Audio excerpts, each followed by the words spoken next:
Сәлеметсіздер ме, құрметті оқырмандар және әлеуметтік желі көрермендері. Бүгінгі ертеде айдарында біз сіздермен бауырсақ ертегісін оқимыз. Ертеде бір шал мен кемпір өмір сүріпті. Олар кедей адамдар екен. Бір күні үйлерінде жейтін наны болмай қалыпты да шал: «Кемпір-ай, маған бауырсақ пісіріп берші», депті. Кемпір: «Үйде ұн жоқ, бауырсақты қалай пісірем?» дейді. «Ұраның түбінде қалған ұнды жинасам, бауырсаққа жетіп қалар», деп шалы.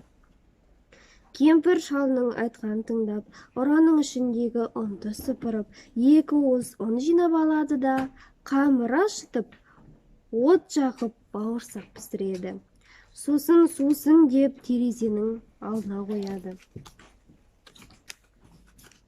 Терезенің алдында жатып жалыққан бауырсақ та бір кезде секіріп түседі де домалап ауладан шығып кетеді.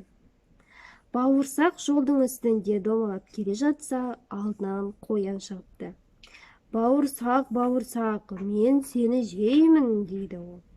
«Қой қыли көз, жеме мені, мен саған өлең айтып беремін», дейді бауырсақ.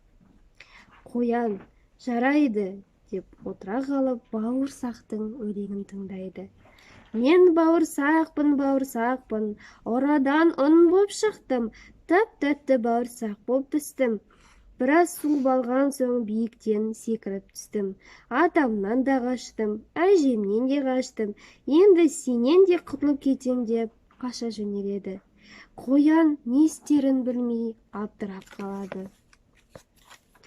Бауырсақ ары қарай домалап келе жатса, алдынан қасқыр шығыпты да: «Бауырсақ, бауырсақ, мен сені жеймін», дейді. «Жемеші мені, Қасеке, одан да мен саған өлең айтып берейін», дейді де бауырсақ шырқай жөнеледі.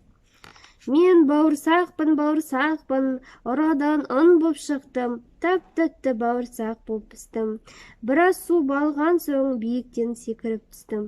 Атамнан да қаштым, әжемнен де қаштым, қояннан да қаштым, енді сенен де құтылып кетем», деп қаша жөнелді.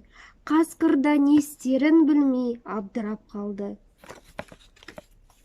Ал бауырсақ болса құтылғанына қуанып, ары қарай домалап кете береді. Бір кезде алдынан қорбаңдап аю шығады. Ол да: «Бауырсақ, бауырсақ, мен сені жеймін», дейді. «Қой қорбаңбай, жеме мені, мен саған өлең айтып беремін», дейді бауырсақ. «Мен бауырсақпын, бауырсақпын, орадан ұн боп шықтым, тәп-тәтті бауырсақ боп пістім. Біраз су балған соң биіктен секіріп түстім. Атамнан да қаштым, әжемнен де қаштым, қояннан да қаштым, қасқырдан да қаштым, ал саған тіпті жеткізбеймін», деп қаша жөнеледі.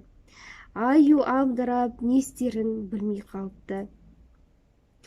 Бауырсақ ары қарай домалап келе жатса, алдынан қылмыңдап түлкі шығыпты. «Бауырсақ, бауырсақ, мен сені жеймін», дейді ол да. «Түке қойыңызшы, жемеңізші мені, мен сізге өлең айтып берейін», дейді бауырсақ. «Мен бауырсақпын, бауырсақпын, орадан ұн боп шықтым, тәп-тәтті бауырсақ боп пістім. Біраз су балған соң биіктен секіріп түстім. Атамнан да қаштым, әжемнен де қаштым, қояннан да қаштым, қасқырдан да қаштым, аюдан да қаштым, енді сенен де қашамын», деп бергенде, түлкі бауырсақты еркелетіп: «Ах, қандай керемет өлең! Тек менің құлағым дұрыс естімейді. Кәне, бауырсақ жан, менің тұмсығыма отырып, әніңді тағы бір айтып жерші», дейді. «Тек қаттырақ айт», дейді түлкі. Түлкінің мақтауына иланған бауырсақ оның тұмсығына секіріп шығады да әндете бастайды.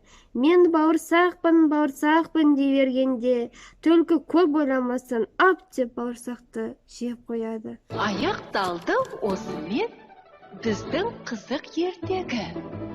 Ертегінің ақылын зеректерің тоқыды.